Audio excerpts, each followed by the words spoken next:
Hello guys, welcome back to my YouTube channel Standout Classes. So today I'm going to start chapter 3 Private, Public and Global Enterprises. Business का chapter है आपका chapter 3. Chapter 2 तक हम लोग अपनी previous videos में upload कर चुके हैं.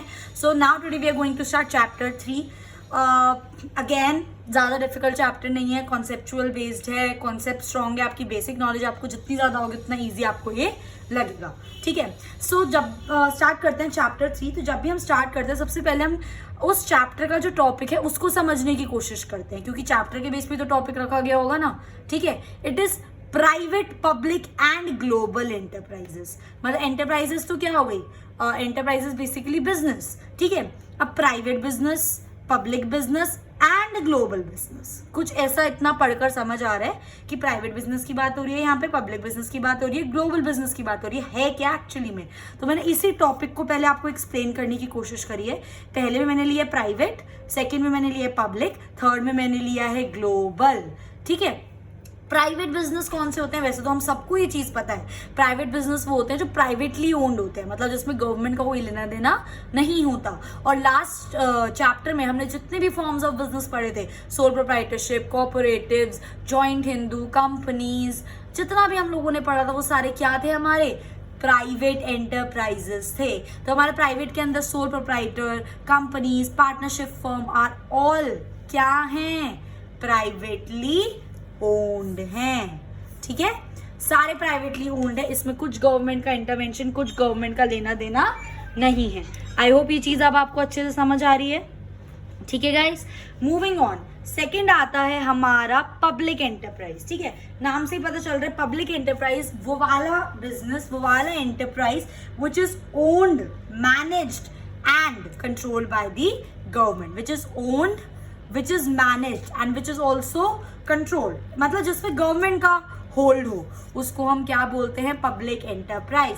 For example railways. रेलवेज अंग्रेजों के टाइम से गवर्नमेंट के अंडर ही है. ठीक है. रेलवेज हो गया, पोस्ट ऑफिस हो गया. ठीक है. एंड ग्लोबल, अगेन हमें नाम से पता चल रहा है ग्लोबल एंटरप्राइज. ठीक है. जो ऑपरेट करते हैं इन मोर देन वन कंट्री, जो ऑपरेट करते हैं गाइस एक कंट्री से ज्यादा में, तभी तो वो ग्लोबली है ना. ग्लोबल पूरे ग्लोब में है ना, दो ग्लोबल कंपनीज. सो ये था हमारा मतलब इस टॉपिक का, which is private enterprise, public enterprise and global enterprise. अब इन्हीं चीज को हम डिटेल में पढ़ने वाले हैं, तो हम स्टार्ट करते हैं. सबसे पहले हम starting with private sector and public sector. ठीक है. आपको पता है ये चीज अब आप आगे इको में पढ़ोगे, ऑल्दो ये पहले 11th का ही पार्ट था इंडियन इको का, बट अब इंडियन इको 12th में चली गई है, तो ये चीज अभी आप पढ़ोगे. ठीक है. इंडियन इको में नेक्स्ट ईयर आएगी ये चीज आपकी. प्राइवेट सेक्टर और पब्लिक सेक्टर, एक इकोनॉमी में दोनों होते हैं. ठीक है. एक इकोनॉमी में प्राइवेट सेक्टर, पब्लिक सेक्टर और इनफैक्ट ग्लोबल कंपनीज भी होती हैं. बट अभी जो मैं बात कर रही हूँ वो बात कर रही हूँ आपके 1947 के टाइम की. ठीक है. अभी हमारा ग्लोबल नहीं है इसके अंदर, अभी ग्लोबल नहीं है, ध्यान से समझना. ठीक है. तो अभी हम जो बात कर रहे हैं वो बात कर रहे हैं private sector and public sector. दो सेक्टर हुआ करते थे हमारी इकोनॉमी में, और इंडिया जो था, इंडिया कंसिस्ट दोनों, private sector also and public sector also. इसलिए इंडिया को एक मिक्स्ड इकोनॉमी बोला जाता है. ये आपको पता होना चाहिए. इंडिया की मिक्स्ड इकोनॉमी क्यों है? क्योंकि इसके अंदर प्राइवेट सेक्टर भी है और इसके अंदर पब्लिक सेक्टर भी है. अगर कुछ सिर्फ प्राइवेट पूरा होता तो अगेन वो मिक्स्ड इकोनॉमी नहीं होती. ठीक है. सो मिक्स्ड इकोनॉमी इंडिया इसलिए क्योंकि इसके अंदर प्राइवेट सेक्टर, पब्लिक सेक्टर दोनों है. तो हमारी इकोनॉमी में दोनों सेक्टर हो गए, प्राइवेट सेक्टर भी और पब्लिक सेक्टर भी. अब प्राइवेट सेक्टर में अगेन वही वाली बात, where business is owned, managed, owned भी एंड मैनेज्ड भी बाय इंडिविजुअल्स या ग्रुप ऑफ इंडिविजुअल्स, प्राइवेटली, जिसमें गवर्नमेंट का कोई लेना देना नहीं होता. For example sole proprietor, partnership, joint Hindu, cooperative, company, ये सब हमने जो जितने भी फॉर्म्स हैं सारे प्राइवेट सेक्टर के फॉर्म्स हैं जो मैंने आपको अपने लास्ट चैप्टर में पढ़ाए थे. ठीक है. Moving on is our public sector, जिसमें business is own, control and manage by government. Business is own and manage by the government.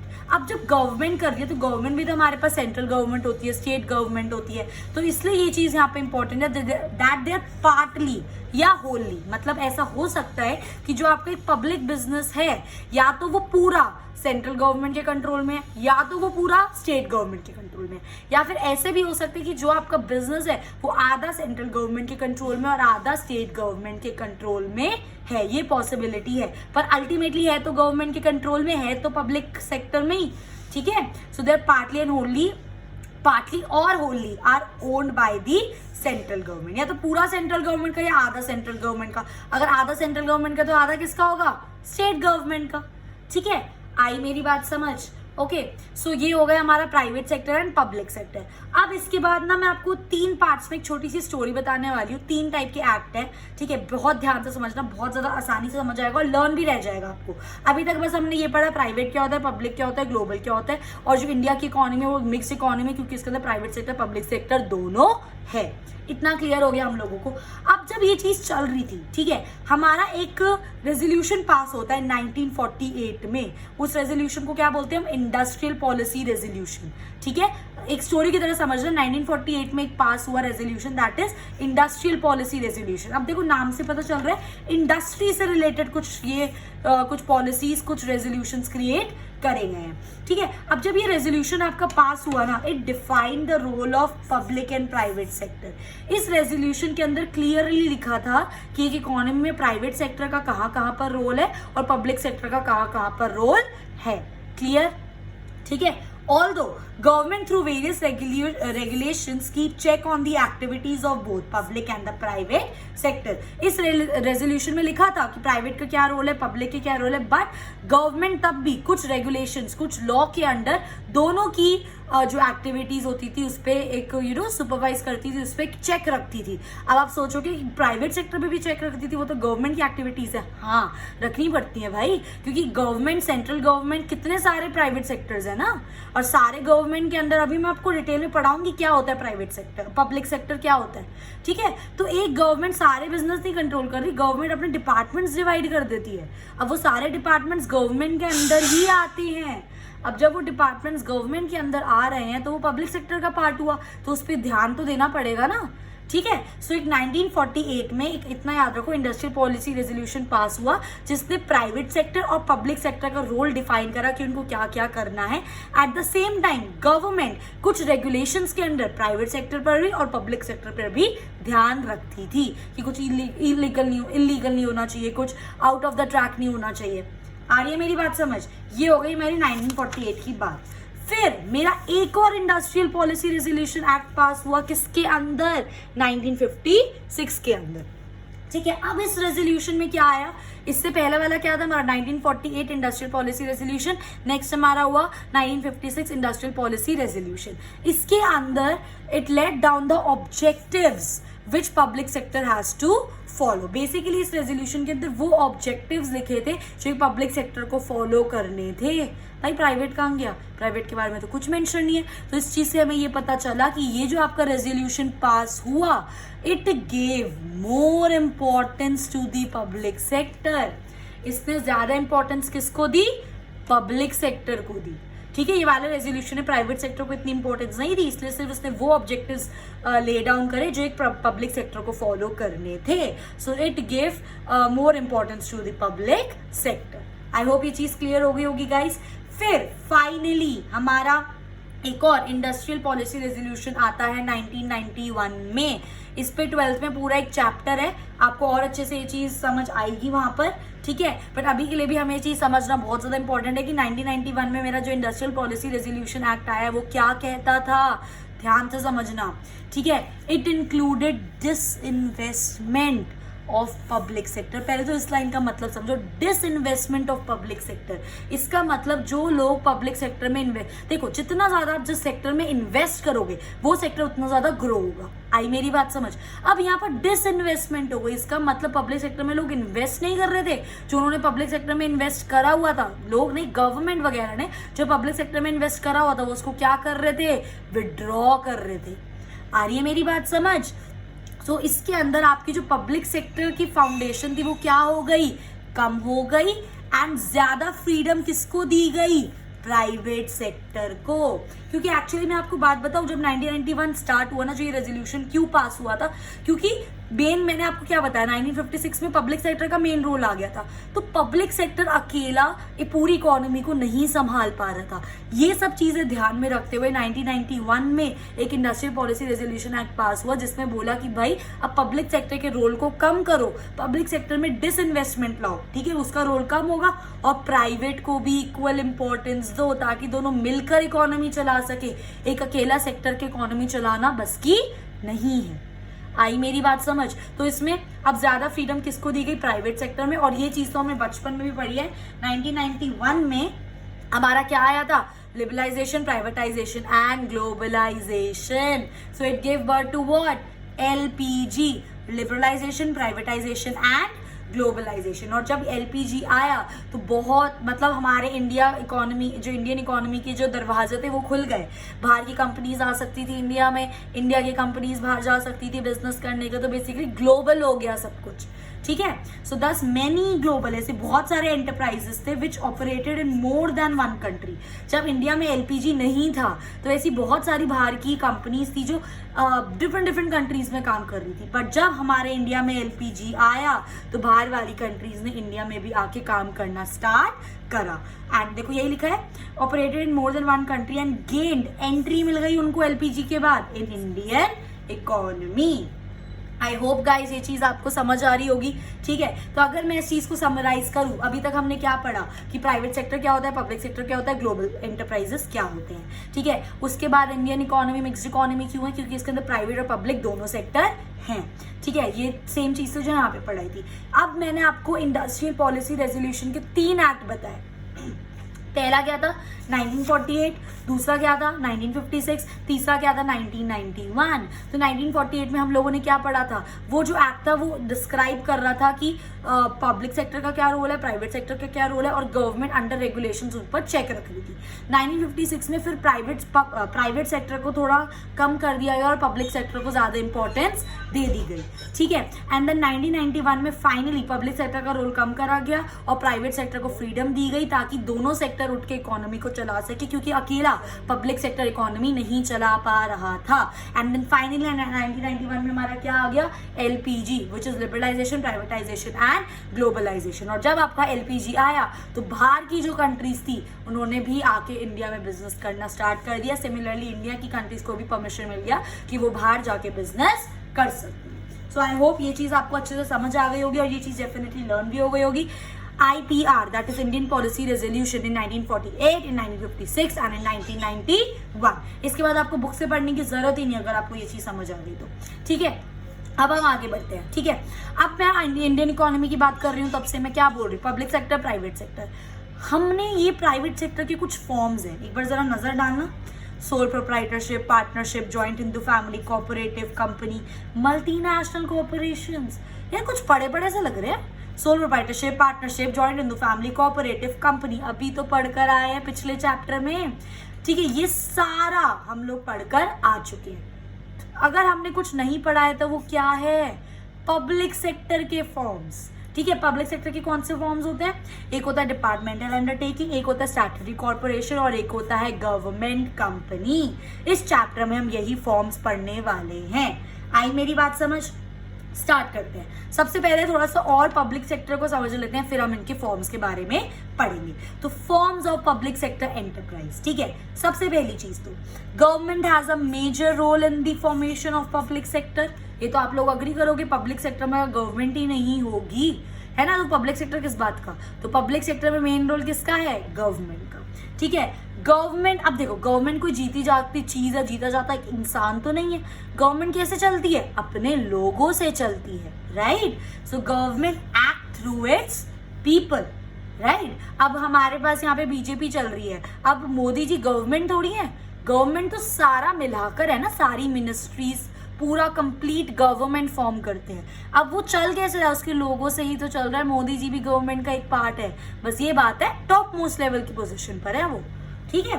So government act through its people, ठीक है। Government form public enterprise to participate in economic activity. अब government क्या करती है? Government act through its people, right? इतना समझ आया? अब गवर्नमेंट अगर उसको इकोनॉमी चलाना है, उसको पब्लिक सेक्टर चलाना है, तो वो क्या करती है? अपने छोटे छोटे पब्लिक एंटरप्राइज बना लेती है। मतलब गवर्नमेंट क्या करती है? छोटे छोटे पब्लिक बिजनेस बना लेती है, जिसके थ्रू वो इकोनॉमी चलाने की कोशिश करती है। इतनी बात क्लियर हुई सबको? ठीक है। उसी के बेस पे गाइस दीज पब्लिक एंटरप्राइजेस, अब जो गवर्नमेंट ने छोटे छोटे पब्लिक एंटरप्राइजेस बनाए अपने अंडर ताकि वो इकोनॉमी को चला सके, they are accountable to parliament. Accountable का मतलब क्या है कि अगर कुछ भी गड़बड़ करते हैं, कोई भी पब्लिक एंटरप्राइज, कोई भी पब्लिक बिजनेस, कुछ भी थोड़ी सी भी गड़बड़ करता है, तो they are directly answerable to whom? Parliament. Accountable मतलब दे आर आंसरेबल, लिख लो, they are answerable to parliament. ठीक है, they are answerable to parliament. आई मेरी बात समझ? Next, any organisation in public sector should ensure organisation performance, productivity and quality of standards. कोई भी पब्लिक एंटरप्राइज, छोटा सा कोई भी ऑर्गेनाइजेशन हो गई आपके पब्लिक सेक्टर में, उसको इंश्योर करना है कि जो ऑर्गेनाइजेशन की परफॉर्मेंस है, जो ऑर्गेनाइजेशन की प्रोडक्टिविटी है, जो ऑर्गेनाइजेशन की क्वालिटी है, जो वो प्रोड्यूस या दे रहे हैं, it should be according to standards. Clear? तो ये था हमारा पब्लिक एंटरप्राइज क्या होता है। इस वीडियो में हम लोग इसका एक छोटा सा टॉपिक डिस्कस करने वाले हैं, दैट इज इसका first form of public sector enterprise which is departmental undertakings. 3 थे ना, डिपार्टमेंटल, स्टैट्यूटरी और एक और था। तो सबसे पहले हम स्टार्ट कर रहे हैं अपना डिपार्टमेंटल अंडरटेकिंग से। ठीक है, होता क्या है departmental undertaking guys? It is the oldest and most traditional form of the public enterprise. Public sector का ये सबसे ज्यादा ओल्डेस्ट और ट्रेडिशनल फॉर्म है। Clear? They are established as different departments. ये चीज अब आपको समझनी है। देखो नाम क्या था इसका? Departmental undertaking. इसका मतलब हमने क्या करा, अपनी गवर्नमेंट को क्या कर दिया, छोटे छोटे पार्ट्स में, डिपार्टमेंट्स में डिवाइड कर दिया। आपने सुना होगा डिफरेंट मिनिस्टर्स होते हैं, है ना? हेल्थ मिनिस्ट्री का अलग डिपार्टमेंट होता है, फाइनेंस का अलग डिपार्टमेंट होता है, और कितने सारे अलग अलग डिपार्टमेंट्स होते हैं ना हमारे गवर्नमेंट में, है ना? एक्सटर्नल अफेयर्स का अलग डिपार्टमेंट होता है, इंटरनल अफेयर्स का अलग डिपार्टमेंट होता है। तो उन्होंने क्या करा? They are established as a different departments. उन्होंने पूरे गवर्नमेंट को एक पूरा पूरा पब्लिक सेक्टर को डिवाइड कर दिया डिफरेंट डिपार्टमेंट्स, या फिर आप कह सकते हो डिफरेंट डिपार्टमेंट्स या डिफरेंट मिनिस्ट्रीज में। इसलिए इसको बोला गया डिपार्टमेंटल अंडरटेकिंग कि एक एक डिपार्टमेंट क्या कर रहा है। समझ रहे हो मेरी बात? ठीक है। और गवर्नमेंट कैसे चलती है? Government functions through these department. अगर ये जैसा ये डिपार्टमेंट काम कर रहे हैं, आप कल को यही बोलोगे ना कि एक्सटर्नल मिनिस्टर ने ये चीज कर दी, ठीक है, या फिर फाइनेंस मिनिस्टर ने ये चीज कर दी, या फिर फाइनेंस डिपार्टमेंट से ये नोटिफिकेशन आई, तो इस तरह क्या हो रहा है? ये जो हलचल हो रही है डिपार्टमेंट्स में, ये गवर्नमेंट ही तो फंक्शन कर रही है। अगर ये इन डिपार्टमेंट्स के थ्रू गवर्नमेंट चल रही है, इस चीज को समझो। समझ आ रही है मेरी बात? ठीक है। सो दे एक्ट। अब ये डिपार्टमेंट कैसे चलते हैं? अगेन डिपार्टमेंट लोगों से ही तो चलेगा, है ना? So they act through the officers. जो उस डिपार्टमेंट में लोग होते हैं वो क्या होते हैं? गवर्नमेंट के ऑफिसर्स होते हैं। और जो उस डिपार्टमेंट में हेड लोग होते हैं वो गवर्नमेंट ऑफिसर्स होते हैं। और जो एम्प्लॉय होते हैं उनको हम क्या बोलते हैं? गवर्नमेंट के employees.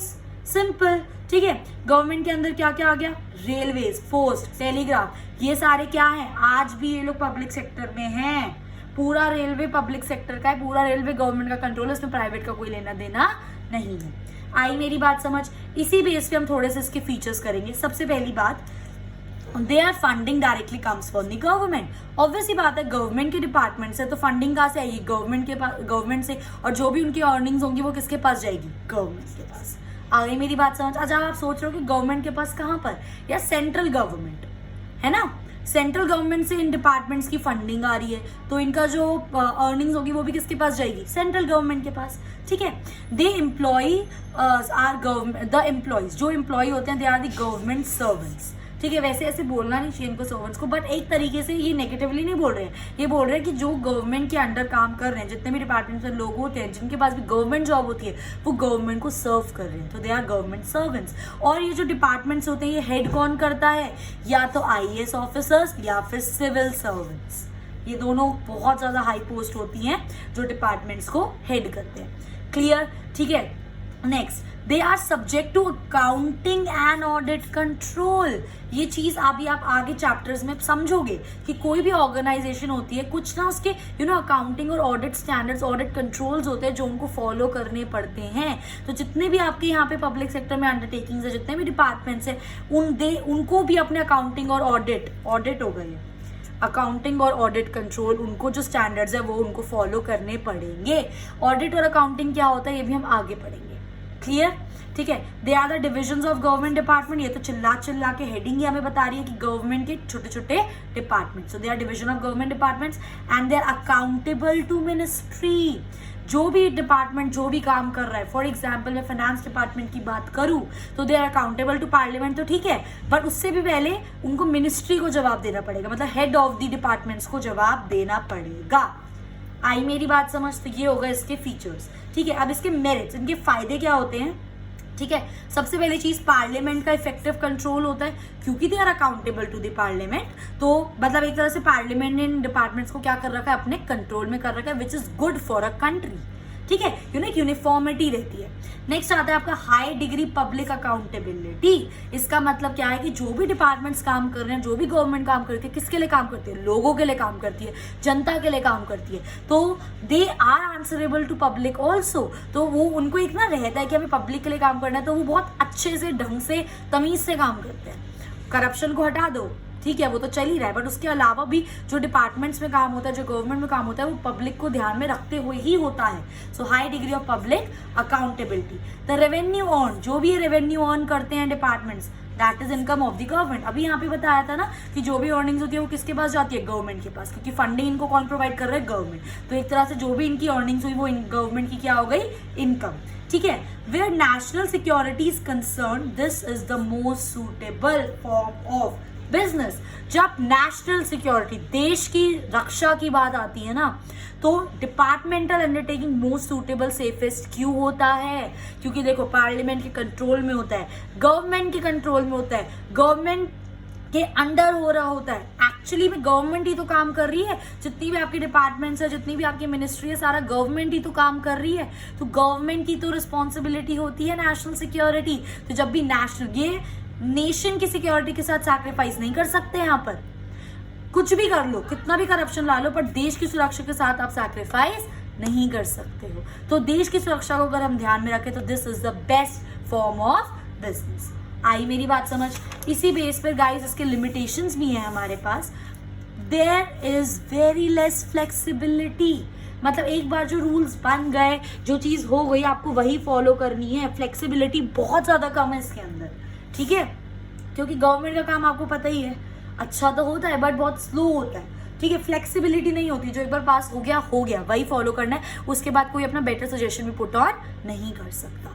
Head of the departments are not allowed to take independent decisions. जो हेड ऑफ द डिपार्टमेंट है, अब वो इंडिपेंडेंटली अकेले डिसीजन नहीं ले सकता, क्योंकि वो पूरा डिपार्टमेंट, वो गवर्नमेंट का पार्ट है, वो एक पार्ट संभाल रहा है। तो उसको सबसे पहले अपना जो, उसको अगर कुछ लगता है कि ऐसा होना चाहिए, तो उसको पहले उसको अप्रूव करवाना पड़ेगा। इंडिपेंडेंटली ये नहीं कि उसके माइंड में ऐसा डिसीजन ले लिया, ऐसा हो गया, ऐसा नहीं होता।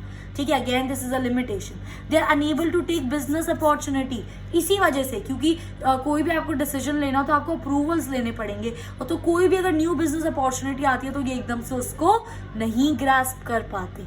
एक बिजनेस एनवायरनमेंट में बहुत सारी बिजनेस अपॉर्चुनिटी है, जो बिजनेस पहले उस अपॉर्चुनिटी को ले लेगा वो उसका फायदा उठा लेगा, पर ये वाला जो आपका डिपार्टमेंटल टेकिंग है, ये उस बिजनेस अपॉर्चुनिटी का फायदा नहीं उठा पाता। अगेन अप्रूवल्स लेने पड़ते हैं, हाई अथॉरिटी से बात करनी पड़ती है, तब जाके कुछ होता है। ठीक है। Next is your red tapism. Red tapism is again delayed in decision making. ठीक है। पूरा प्रॉपर अथॉरिटी को, पूरा आपको हायरार्की फॉलो करनी पड़ेगी अपने डिसीजंस को लेने के लिए, कोई भी चीज अप्रूव करवाने के लिए। कितना स्लो प्रोसेस है। And last is your lot of political interference. Political parties ही तो गवर्नमेंट फॉर्म करती हैं, पॉलिटिकल पार्टीज के लोग ही तो डिपार्टमेंट्स और गवर्नमेंट्स को चलाते हैं। तो there is lot of political interference. ठीक है। They are insensitive to consumer needs and do not provide adequate services to them. ये जो पॉलिटिकल के लोग होते हैं उनको बस गवर्नमेंट अब आ जाता है यहाँ पे करप्शन, पैसा बस लोगों को खाना है। उनको ये मतलब नहीं है कि गवर्नमेंट लोगों की भलाई के लिए फॉर्म हुई है, किस चीज़ के लिए फॉर्म हुई है, उनको इस चीज़ से कोई मतलब नहीं है। उनको बस अपनी पावर में आना है, गवर्नमेंट फॉर्म करनी है, अपना काम करना है, तो इसलिए वो लोगों को भी ढंग से सर्विसेज प्रोवाइड नहीं करते। So for this video that's all guys. In my next video I will be continuing with other 2 forms of public sector, and if you like my video please do like, share and subscribe, and thanks for watching.